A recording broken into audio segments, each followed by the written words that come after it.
మహనీయులను స్ఫూర్తిగా తీసుకుని సామాజిక న్యాయ సాధనకు కృషి చేయాలని జిల్లా కలెక్టర్ బి సత్యప్రసాద్ అన్నారు. గురువారం జిల్లా సమీకృత కలెక్టరేట్ లో రాష్ట్ర ప్రభుత్వ ఆదేశాల మేరకు జిల్లా వెనుకబడిన తరగతుల అభివృద్ధి శాఖ ఆధ్వర్యంలో సర్దార్ సర్వాయి పాపన్న గౌడ్ వర్ధంతి కార్యక్రమాన్ని ఘనంగా నిర్వహించారు. కార్యక్రమ ప్రారంభంలో ముఖ్య అతిథులు జగిత్యాల స్థానిక ఎమ్మెల్యే డాక్టర్ సంజయ్ కుమార్, జిల్లా అదనపు కలెక్టర్ రెవెన్యూ బిఎస్ లతాతో కలిసి జ్యోతి ప్రజ్వలన చేసి సర్దార్ సర్వాయి పాపన్న గౌడ్ చిత్రపటానికి పూలమాలలు వేసి ఘనంగా నివాళులర్పించారు. కార్యక్రమంలో పాల్గొన్న ఎమ్మెల్యే డాక్టర్ సంజయ్ కుమార్ మాట్లాడుతూ సర్దార్ సర్వాయి పాపన్న గౌడ్ గొప్ప సామాజిక విప్లవకారుడిగా వెనుకబడిన వర్గాల హక్కుల కోసం పోరాడిన మహానేతగా నిలిచారని తెలిపారు. సమానత్వం, సామాజిక న్యాయం కోసం ఆయన చేసిన పోరాటం నేటికి ప్రతి ఒక్కరికి మార్గదర్శకంగా ఉంటుందని అన్నారు. జిల్లా అదనపు కలెక్టర్ బిఎస్ లత మాట్లాడుతూ సర్దార్ సర్వాయి పాపన్న గౌడ్ జీవితం ధైర్యం, నిబద్ధత, సామాజిక బాధ్యతకు ప్రతీకగా నిలుస్తుందని పేర్కొన్నారు. కార్యక్రమంలో బీసీ అభివృద్ధి అధికారి జి సునీత, వివిధ శాఖల జిల్లా స్థాయి అధికారులు, కలెక్టరేట్ ఏవో హకీం, జిల్లా గౌడ సంఘం అధ్యక్షులు డాక్టర్ చంద్రశేఖర్ గౌడ్, గౌడ సంఘ ప్రతినిధులు, బీసీ, ఎస్సీ, ఎస్టీ కుల సంఘాల ప్రతినిధులు, ఇతర ప్రజాప్రతినిధులు, సిబ్బంది తదితరులు పాల్గొన్నారు.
రైట్ సార్, దగ్గర జరగండి కొంచెం. రైట్ సార్, ఇక్కడ ఓకే సార్.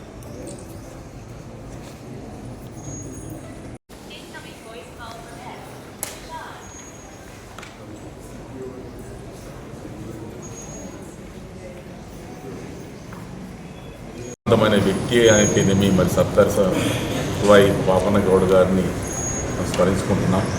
మరి జిల్లా యంత్రాంగం ద్వారా చేపట్టినటువంటి ఈ కార్యక్రమంలో వారి సేవల్ని, వారి యొక్క ధైర్యాన్ని మనం స్ఫూర్తిగా తీసుకుంటూ మరి వారి వలె సమాజానికి పాటుపడాలని, అలాగే ఆయా సామాజిక వర్గాలకు సంబంధించి కూడా చైతన్యవంతంగా ఉండాలని కోరుకుంటూ వాటిని వాళ్ళని. సో సర్వాయి పాపన్న గారి గురించి మనము ప్రతి సంవత్సరము ప్రతి సందర్భంలో మాట్లాడుకుంటూనే వస్తున్నాము.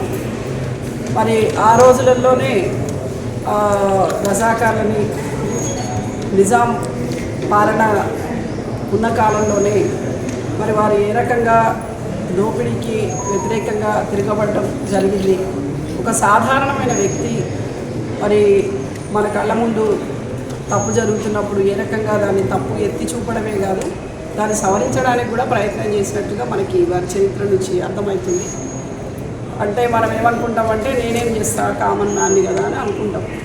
కానీ ఆయన చెప్పింది ఏంటంటే కామన్ మ్యాన్ కూడా ఎంతటి ఉన్నత స్థాయికైనా వెళ్ళొచ్చు, ఓన్లీ కావాల్సింది సంకల్పం ఉండాలి, చిత్తశుద్ధి ఉండాలి, తర్వాత అందరూ కూడా ఎవరైతే ఇబ్బందులు పడుతున్నారో వాళ్ళందరి కోసం నిలబడేవాడై ఉండాలి.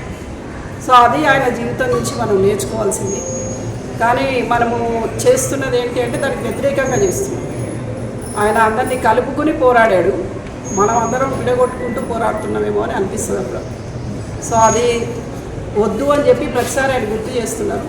సో దాన్ని స్ఫూర్తిగా తీసుకొని మనం ముందుకెళ్ళి మన దేశాన్ని మరింత పటిష్టం చేసుకుంటూ సామాజికంగా, ఆర్థికంగా అన్ని విధాలా కూడా మనము వారి బాటలో నడవాలని కోరుకుంటూ వారికి మరొకసారి మనస్ఫూర్తిగా నా యొక్క శ్రద్ధాంజలి ఘటిస్తూ మనందరికీ స్ఫూర్తి ప్రదాతని మరొకసారి కొనియాడుతూ ఈ యొక్క సందర్భాన్ని కల్పించినటువంటి రాష్ట్ర ప్రభుత్వం మరియు జిల్లా పాలనా యంత్రాంగం తరఫున అభినందనలు తెలియజేస్తూ thank you so much. MLA గారిని మాట్లాడాలి.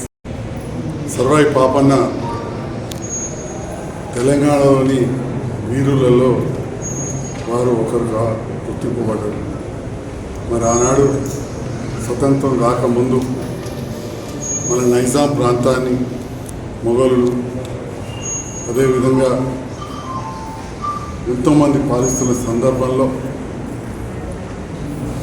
సామాన్యులకు అష్ట కష్టాలు పడుతున్న సందర్భంలో సర్వాయి పాపన్న ఒక పెద్ద దళాన్ని ఏర్పాటు చేసుకొని భువనగిరి, సిద్దిపేట, హుస్నాబాద్, కొందరైతే చరిత్రలో ఎప్పుడూ జగిత్యాల వరకు కూడా వారి సామ్రాజ్యం విస్తరించి ఉండేది.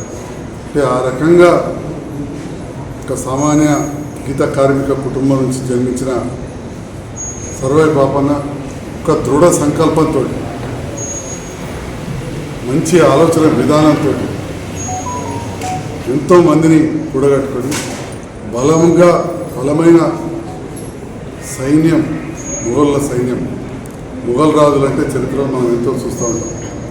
అలాంటి రాజులను ఎదుర్కొని గోల్కొండ కోటను కూడా స్వాధీనం చేసుకునే స్థాయి వరకు ఎదిగినంటే మరి సర్వాయి పాపన్న గురించి మనం ఎంత చెప్పుకున్నా తక్కువే.